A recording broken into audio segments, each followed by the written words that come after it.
This is WCNY's The Capitol Press Room, and we're going to discuss the governor's budget proposal with Assemblymember Andrew Hevesi, a Queens Democrat who is chair of his chamber's Children and Families Committee and has described Governor Kathy Hochul's budget proposal as outstanding. Welcome back to the show, Assemblymember.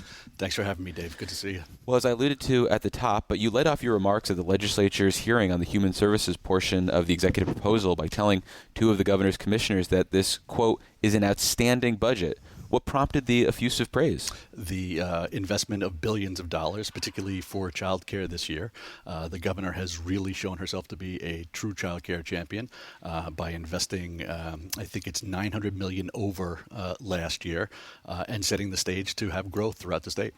Well, you pointed out, though, while the governor has focused on child care subsidies, there's nothing for your number one priority in this space, which is the workforce, which, as you know, is chronically underpaid relative to the work they do and the professionalism that is required of them. So where do you see that moving forward? What is the legislature potentially going to insert into this conversation? So I want to be fair about that particular priority because it does cost $1.2 billion. This is not a small lift.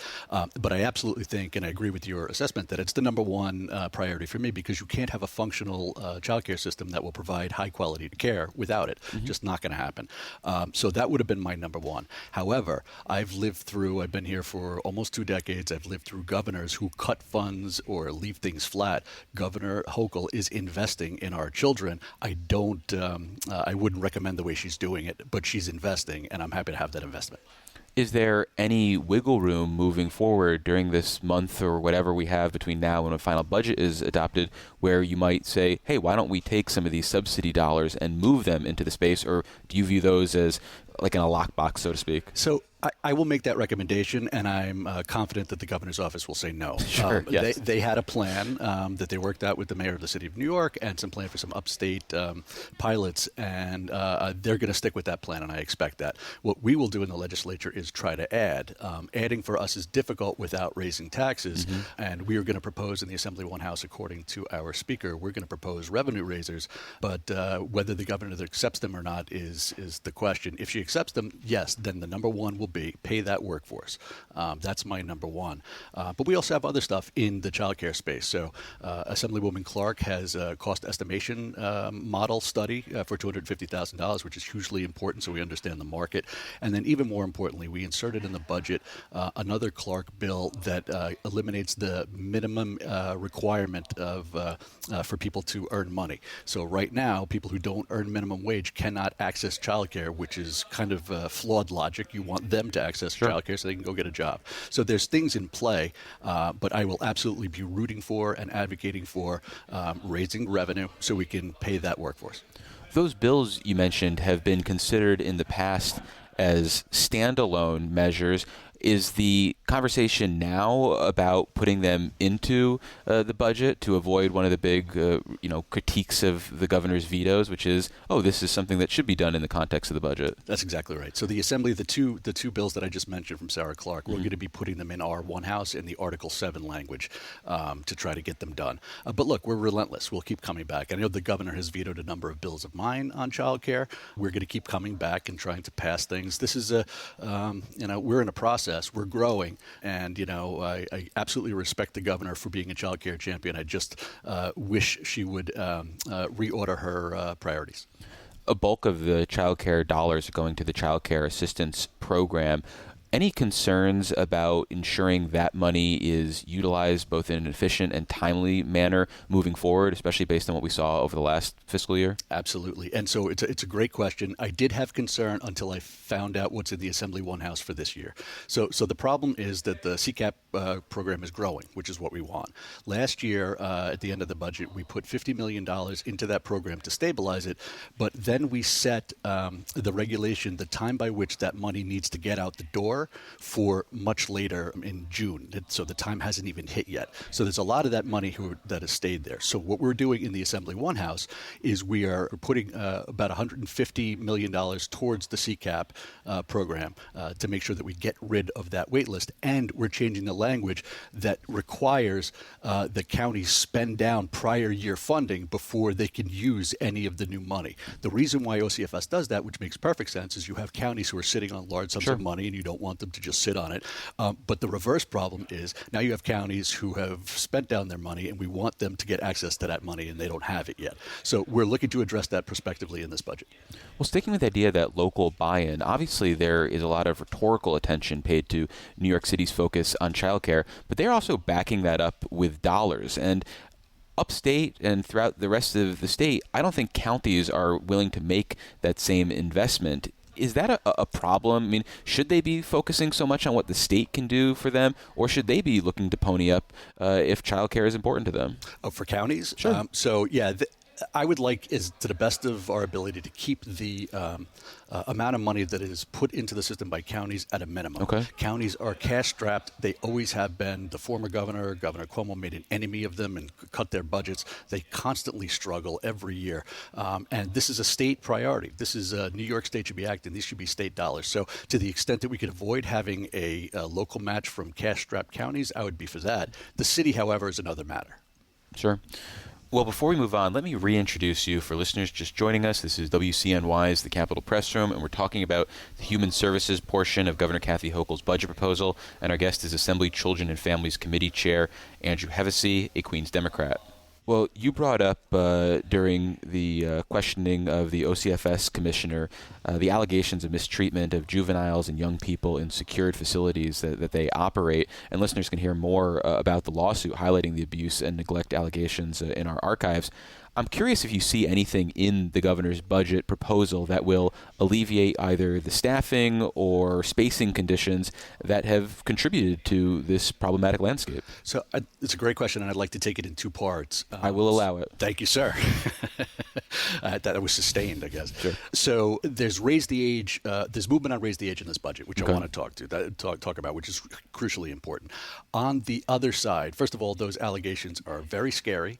And they should not be happening. And as I said at the hearing, I think that's a function of our government failure. That is the legislature and the executive failing to put money towards a new issue that we raised where we changed the law for raise the age. We didn't accommodate for a whole variety of things. So are we doing anything prospectively? I'm not sure on that front, and here's the true answer. So there is an additional $5 million for detention capital for OCFS. That raises their number to $10 million total. Not a huge amount of money. And we are currently, the governor has a proposal to put body scanners in these facilities. Sure. I am personally for it, but that is not going to make it into the Assembly One House. There is some concern about body scanners and their health effects. So we're going to work through that. And then the last piece, which I recommended, is for about $20 million. I think you get close to 100 new workers at these facilities, that's the core problem. It's the staffing issue. And you've got to take care of them. You've got to take care of their baseline salary and incentives and get the workforce back in there, because what we were told is the workforce at these facilities dropped during the COVID pandemic, and then we doubled the kids. We doubled the amount of kids with raise the age. So you have the drop off in staff, more kids, and problems are occurring. So I think that's not being addressed completely in this budget, but there is a nod to it. As for raise the age, Sure. if I can, there's some very good things here in the Assembly One House. So the Assembly is going to be removing the requirement, actually the law that made sure that New York City couldn't get access to it, that New York City had to be either financially distressed or break their tax gap to get access to it. So we're removing that.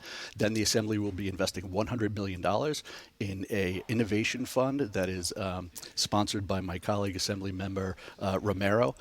She'll be pushing that to get money directly into the Raise the Age community groups. And then finally, we are going to be allowing the City of New York for the first time to use Raise the Age capital. So there is movement and recognition on the part of the legislature that we have to do something here.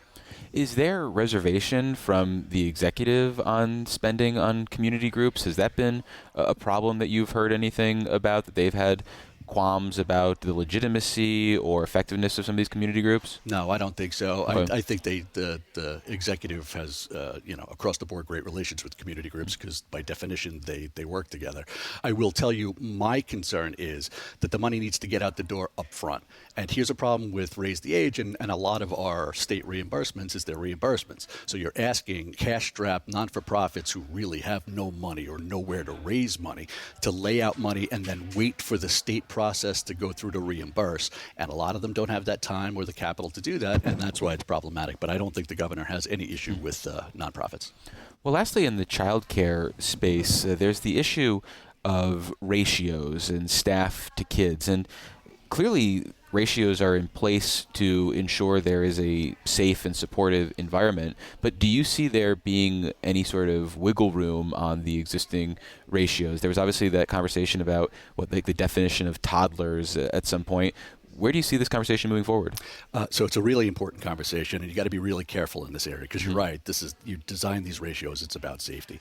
So we passed a bill last year. The governor signed it into law that removed a restriction. So in the year 2000, I believe it was, the legislature passed some laws about ratios and then put in a line, which is really interesting, that said we cannot have any more laws that are less restrictive than the law we wrote in 2000, which at that time made perfect sense. Fast forward to 2025, and we're being told, particularly by upstate county providers, that's who flagged this for me and some of my colleagues, who basically said, wait a minute, if this is done on medical science, then why are we not trusting the ratio set by the Department of Health in New York City, which has, they are renowned for their expertise and is technically lower than what the state has. So we stepped in and removed that one line from the prior statute, which will give OCFS the discretion to change the ratios. Now OCFS has that discretion, and they're going to go through their regulatory process untouched by us to make sure that we are ensuring the health and safety of the kids. But also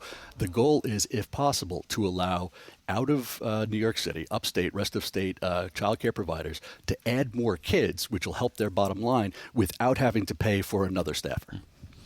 Turning to another issue, foster care, we've highlighted how on this program the insurance costs have just grown exponentially, and speaking with Northern River's head, they say this is not a sustainable situation. You described it as really scary.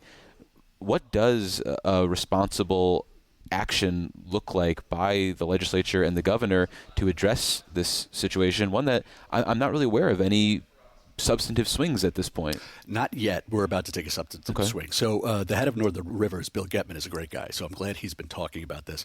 The issue is that across the United States, foster care liability insurance companies are going out of business and not providing the insurance. In California, they had a crisis, and this is manifesting. So this is not throughout the country. So it's not a New York exclusive problem.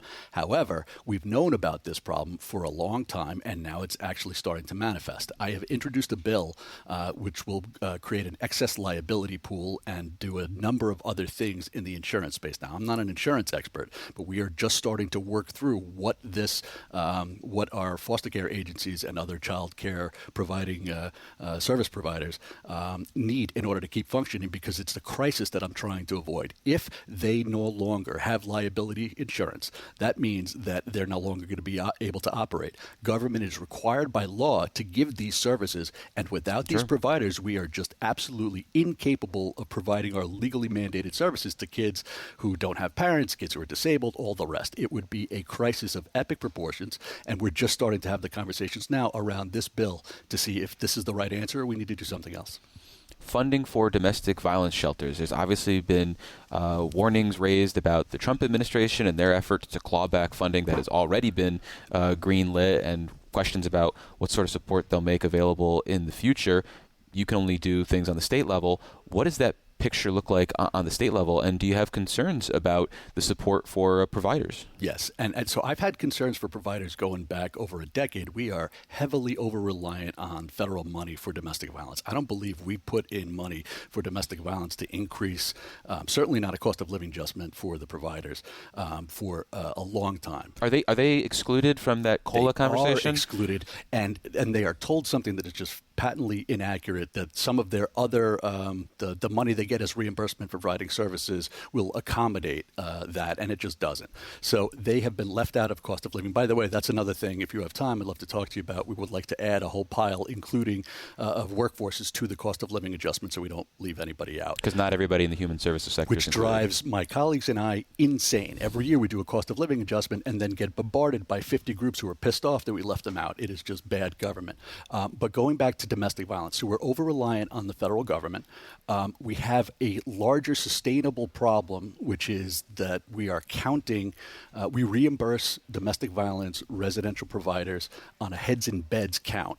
So they are constantly making the choice of saying, unfortunately, to individuals, we can't take you because we can take a family because they get reimbursed more. That's not malicious. That's just them just trying to survive. We have a bill to change that single differential so the rooms get reimbursed regardless of whether it's one person in it or two, because the lights have to stay on in the facility. It was vetoed by the governor. We're going to come back at it and see if we can do it in a phased-in way, because I think the governor rightly expressed concern that if you're trying to help single adult domestic violence survivors, you don't want to hurt adult family survivors at the same time. So we're going to try to work through that. One other piece about domestic violence, crucially important if I can. Sure. They are pushing for, this year, Niskative, the Coalition Against Domestic Violence, is pushing for a $10 million contingency fund, because they are at the point where they have providers who are just closing. Just cannot survive, cannot take the lack of reimbursement, can't survive. They are turning survivors away, all kinds of difficulties. So they're looking for $10 million in this budget to save domestic violence programs that are about to go out of business. Well, finally, the delivery of your answers have been rapid fire, and I'm curious if this is a hallmark of the way you always talk, or whether this is a product of doing these hearings with Assemblymember Pretlow as the new Ways and Means Chair, who has exercised a real hammer when it comes to that buzzer going off and cutting people off. Has he coached you up more on this, or is this something you've always had? Well, so I've been looking to Gary Pretlow as a mentor for about 20 years. I love Gary. He's actually the reason I have my physical seat on the floor in the Assembly chamber. He gave it to me, so I love Gary. No, he's not been teaching me that. You're not scarred? This isn't like I'm worried about getting cut off? No, actually, so they appointed me, it's strange. So I've been in the legislature for 20 years, right? Sure. They just appointed me to Ways and Means because I wasn't desperate to get on it. So when I went to the hearing and I said, hey, Gary, I'm Ways and Means. Can I have 5 minutes instead of my normal 3 minutes to ask questions? He smiled and laughed and told me, absolutely not, get the hell out of here. So, but I love Gary. He's doing a great job. Well, we've been speaking with Assembly Children and Families Committee Chair Andrew Hevesi. He is a Queens Democrat. Assemblymember, thank you so much for making the time. Really appreciate it. Always a pleasure, Dave. Thanks. And for more Capitol Press Room content, visit capitolpressroom.org or wherever you download your favorite podcasts.